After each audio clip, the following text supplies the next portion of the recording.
Kei tātou aku kahi? Kei opautu teka. Kei opautu keka. Kei opautu keha. Ko Cox's Bay ki tēnei wāhi.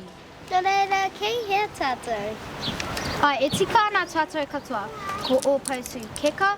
Ki etahi ko opautu teka. Opautu keha. Ai rā he mara, ko te ingoa Pākehā ko Cox's Bay.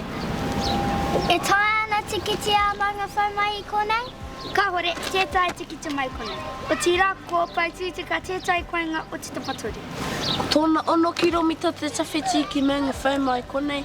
He 12 kiromita te tawhiti ki o rake ki te kainga. Nō reira, e aha ana tātou ina nei aku kahi? He haere tātou ki taurarua.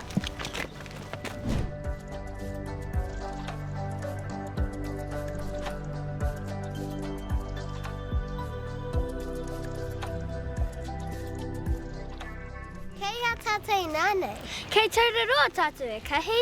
Kei te mei mahara koe, I konei tātou I te wā o te hikoi ki te kōti teitei.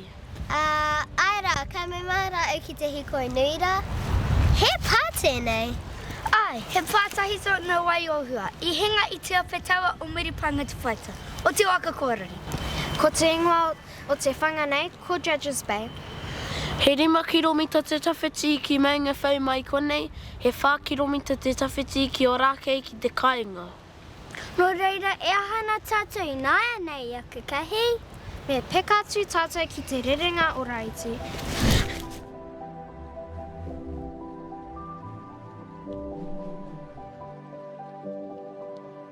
Kei hea tātou naia nei?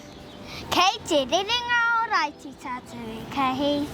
Ko te ingoa o te takiwanei, ko Point Britomart. Ko te Rerenga-oraiti ko Point Britomart. Ai kahi, he 5 kiromita te tawhiti ki manga whai. He 5 kiromita te tawhiti ki o rake ki te kainga. Ki rarua, e mohi ana koe ki ngā mahi a ngā tūpuna me te koraina, kotahi rau ari te marua tau ki miri.